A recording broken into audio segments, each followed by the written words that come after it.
భగవద్గీత ఎందుకు చదవాలో ఒక చిన్న కథ. ఒక పెద్ద ఆయన రైతు కొండలపైన ఉన్న తన పొలంలో యువకుడైన మనవడితో ఉంటున్నారు. రోజు ప్రొద్దున్నే లేచి వంటింట్లో ఉన్న బల్ల దగ్గర భగవద్గీత చదువుతూ కూర్చుంటారు. మనవడికి తాత చేసే పనులంటే చాలా ఇష్టం. తను అన్ని పనులు తాతగారిలా చేయాలనుకుంటాడు. ఒకరోజు ప్రొద్దున మనవడు తాతలానే తాను భగవద్గీత చదవడానికి ప్రయత్నిస్తున్నాడు. కానీ అతని వల్ల అవ్వటం లేదు. ఒకరోజు తాతని అడిగాడు, తాత, నువ్వు చదివినట్టు నేను భగవద్గీత చదవాలని ప్రయత్నిస్తే ఎంత చదివినా అర్థం కావటం లేదు.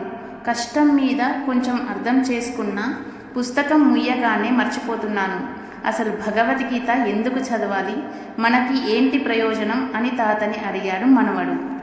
పొయ్యిలో బొగ్గు పెడుతున్న తాతగారు మనవడి వైపు తిరిగి తన చేతిలోని ఖాళీ అయిన బొగ్గు బుట్టని మనవడికి ఇచ్చి, కింద నది నుండి ఈ బుట్ట నిండా నీళ్లు తీసుకొని రా అని చెప్పారు. సరే తాత అని మనవడు బుట్ట తీసుకెళ్ళి నదిలో బుట్టను ముంచి కొండపై నుండి ఇంటికి వచ్చేటప్పటికి నీళ్లు బుట్ట నుండి కారిపోయాయి. అది చూసి తాతగారు, ఓరి మనవడా, ఇంకొంచెం వేగం పెంచు ఇంటికి రావడానికి అని సలహా చెప్పారు. సరే అని ఈసారి ఇంకొంచెం వేగంగా బుట్టలో నీళ్లు నింపి ఇంటికి వచ్చాడు మనవడు. బుట్ట ఖాళీ. తాత, బుట్టలో నీళ్లు ఎలా నిలుస్తాయి, నేను గిన్నె తీసుకువెళ్తాను అన్నాడు మనవడు. తాత చెప్పాడు, లేదు లేదు, బుట్టతోనే నీళ్లు తేవాలి. బహుశా నువ్వు ఇంకొంచెం ఎక్కువ శ్రమ పడాలి అనుకుంటా. ఇంకొంచెం శ్రద్ధగా ప్రయత్నిస్తే పని అవ్వచ్చు అని చెప్పారు తాతగారు.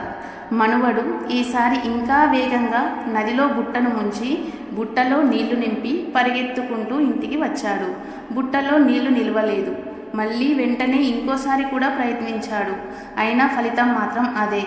తాతగారు మనవడి కష్టం అంతా కిటికీలోంచి చూస్తూనే ఉన్నారు.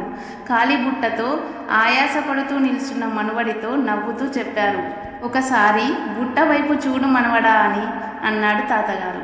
మనవడు బుట్టను చూశాడు. నల్లని బొగ్గుల బుట్ట ఇప్పుడు చాలా శుభ్రంగా తెల్లగా ఉంది.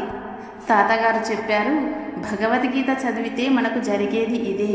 మనకు అర్థం అవ్వని అవ్వకపోని, గుర్తు ఉండని ఉండకపోను, చదివే సమయంలో మనకు తెలియకుండానే మన ఆలోచనల్లో, మన దృక్పథంలో మంచి మార్పు వస్తూ ఉంటుంది. ఆ మార్పు మనకి వెంటనే తెలియదు కూడా. సందర్భాన్ని బట్టి అవసరమైన సమయంలో ఆ మంచి మార్పు ఉపయోగపడుతుంది. భగవద్గీత చదవటంలో కృష్ణుడు మనకు చేసే మేలు అదే.